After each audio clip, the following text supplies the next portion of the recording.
یہ کتاب ہے انتشار، اور اس کے خالق ہیں فاروق ندیم، جو کہ کیا اس کے نام سے انگلش میں بھی دستیاب ہے یہ کتاب۔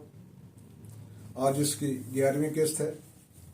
اس 11ویں قسط میں ہم جانیں گے بھکتی تحریک کے بارے میں، جس نے بر صغیر پاک و ہند میں بالخصوص پنجاب میں بڑے گہرے اثرات چھوڑے ہیں۔ قدرتی وسائل سے مالا مال یہ خطہ، یہ بر صغیر پاک و ہند کا خطہ شروع ہی سے غیر ملکی حملہ آوروں کی زد میں رہا ہے۔ ہزاروں برسوں سے حملہ آور اس طرف رخ کرتے رہے ہیں۔ ہزاروں برسوں سے قبل ہی حملہ آور ادھر آتے رہے۔ ہماری 81 تاریخ میں ان کا شواہد ان کے ملتے ہیں، ہماری معلوم تاریخ میں ان کے تذکرے ملتے ہیں۔ ان میں آرین، یونانی، ایرانی، عرب، چینی اور وسط ایشیائی حملہ آور پیش رہے۔ یہ حملہ آور آتے اور وسائل لوٹ کر واپس چلے جاتے۔ وسط ایشیائی حملہ آوروں نے کبھی ہندوستان کو اپنا مستقل ٹھکانہ نہیں بنایا۔ وسط ایشیائی حملہ آور غزنوی و غوریبی حملہ آور ہوئے تو ان کا دارالحکومت ہندوستان میں نہیں بنا، چاہے وہ وسط ایشیائی حملہ آور تھے، چاہے وہ غوری تھے، چاہے وہ غزنوی تھے، انہوں نے کبھی بھی ہندوستان کو اپنا دارالحکومت نہیں بنایا۔ غزنی جو کہ افغانستان میں تھا، افغانستان کا حصہ تھا، اسے ہی وہ اپنا دارالحکومت بناتے رہے اور غزنی کے ذریعے بر صغیر پاک و ہند پر حکومت کرتے رہے۔ قطب الدین ایبک پہلا مسلمان بادشاہ تھا جس نے دہلی و لاہور کو اپنی راجدھانی بنایا۔ ان حملوں کے باعث لاکھوں کروڑوں لوگ قتل ہوتے رہے۔ 8ویں صدی میں ہندوستان بالخصوص پنجاب میں بھکتی تحریک کا آغاز ہوا۔ اس کا بنیادی محور یہ تھا کہ جنگ و قتل سے اجتناب کیا جائے، مذہبی بنیادوں پر ایک دوسرے سے نفرت بند کی جائے۔ اس مذہبی جنونیت میں بر صغیر پاک و ہند کے اندر جتنی قتل و غارت گری ہو چکی تھی، یہ اس کا ایک منطقی نتیجہ بھی تھا۔ بھکتی تحریک سے وابستہ لوگ خدا کی وحدانیت پر یقین رکھتے تھے۔ وہ آپس کی محبت، خدا پہ یقین رکھتے ہوئے، خدا کی وحدانیت پہ یقین رکھتے ہوئے، وہ آپس کی محبت اور رواداری کو مرکز بناتے تھے۔ وہ سمجھتے تھے کہ انسان کو انسان سمجھتے ہوئے برابری کا درجہ دیا جائے، لڑائی جھگڑے کی جگہ باہمی پیار سے، محبت سے زندگی گزاری جائے۔ اس فکری بھکتی تحریک میں تمام مذاہب کے بزرگ شامل تھے، جو ہندوستان کے تمام علاقوں میں اپنی اپنی زبان کے اندر اس رواداری و روشن خیالی کی تبلیغ کرتے رہے۔ تاہم بھکتی تحریک کا ایک بڑا مرکز پنجاب تھا، اور پنجاب کے اندر پنجابی زبان کے اندر اس تحریک نے بڑے معجزے کر دکھائے۔ اس تحریک سے وابستہ صوفیہ آج تک دلوں کی دھڑکن ہے۔ بھکتی تحریک کا تاریخی لحاظ سے ایک بڑا ابھار ناتھ جوگیوں کے عہد میں ہوا۔ یہ بڑا ابھار جو ناتھ جوگیوں کے عہد میں ظاہر ہوا، اس کی مدت بنتی ہے 850 عیسوی سے لے کر 1450 عیسوی تک کی۔ پنجابی کلاسیکل شاعری کے ابتدائی نمونے بھی انہی جوگیوں کے عہد میں نمودار ہوئے۔ ہندوستان میں مسلمان صوفیوں کی باقاعدہ آمد کا سلسلہ علی حجویری المعروف داتا گنج بخش کی آمد سے ہوا۔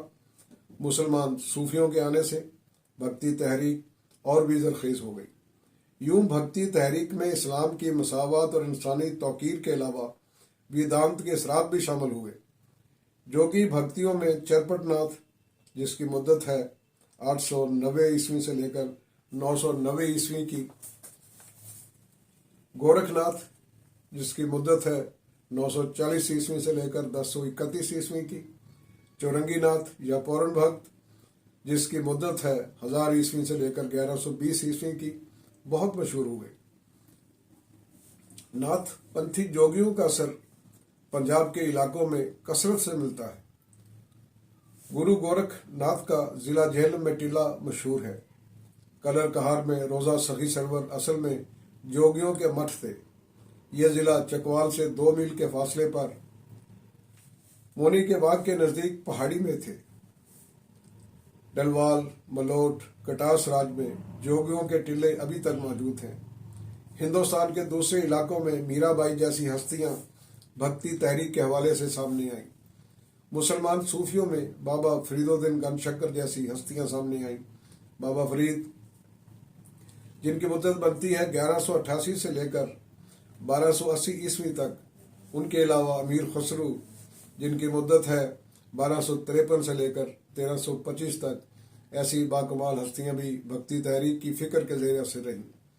तहम बाबा फरीद गन शक्कर ने जो फिक्र पंजाबी में दी, जो बात अपने दोहों में बयान की, उसने दिलों को असीर किया और पंजाब के मेहनत कश तबकात, अक्सरियती लुकाई पैदावारी तबकात, जिनके पास बेचने के लिए सिर्फ उनकी मेहनत थी, जिनके पास खोने के लिए सिर्फ जंजीरें थीं और पाने के लिए पूरी दुनिया पड़ी थी, वो लोग बाबा फरीद की तालीमात से बहुत मुतासिर हुए और उनके साथ चले।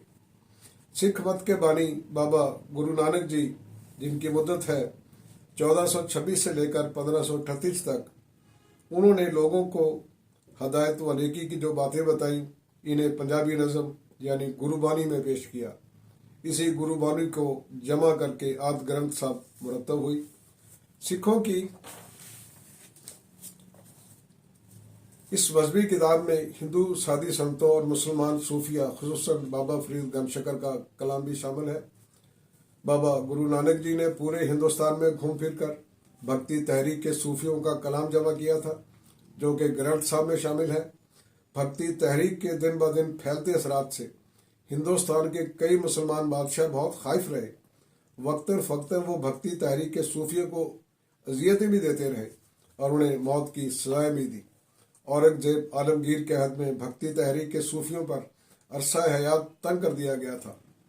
उसके दौर में सिख मत को बाकायदा मजहब की शक्ल दी गई। मुसलमानों में वादतल वजूदी सूफिया को भी भक्ति तहरीक का जुज़्व समझा जाता है।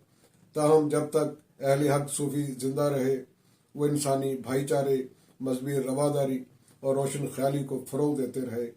हिंदुस्तान बिलखसूस पंजाब में फ़िक्री लिहाज से भक्ति तहरीक के असरात बहुत गहरे हैं। मुसलमान सूफियों की फ़िक्र ने भी इस तहरीक को रोशन मिसाल बनाया। आवाम में इस भक्ति तहरीक को लाजवाब पजीराई मिली।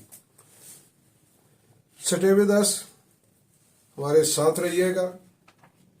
और यह है हमारी किस्त नंबर 11, जबकि 12वीं किस्त में हम जानेंगे तहरीक खिलाफत के बारे में, जिसके असरात बर्रे सगीर पाक व हिंद की सियासत पर बहुत ज़्यादा हुए।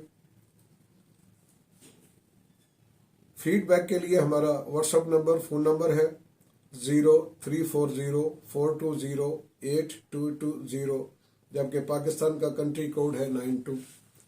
चलते चलते ये बताते चलें, तारीख़ व तहज़ीब को आम फहम अंदाज में समझने वालों के लिए, तारीख़ व तहज़ीब से दिलचस्पी रखने वालों के लिए, तारीख़ व तहज़ीब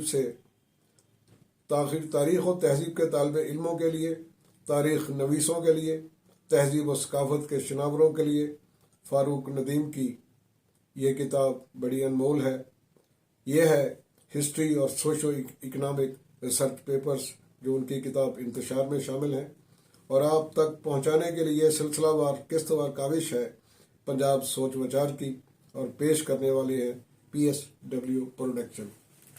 तो नाज़रीन, अगली 12वीं किस्त में हम जानेंगे तहरीक खिलाफत के बारे में, जो कि बर्रे सगीर पाक व हिंद में चलती रही और उसके बड़े गहरे असरात बर्रे सगीर पाक व हिंद की सियासत पर भी हमारे साथ रहिएगा।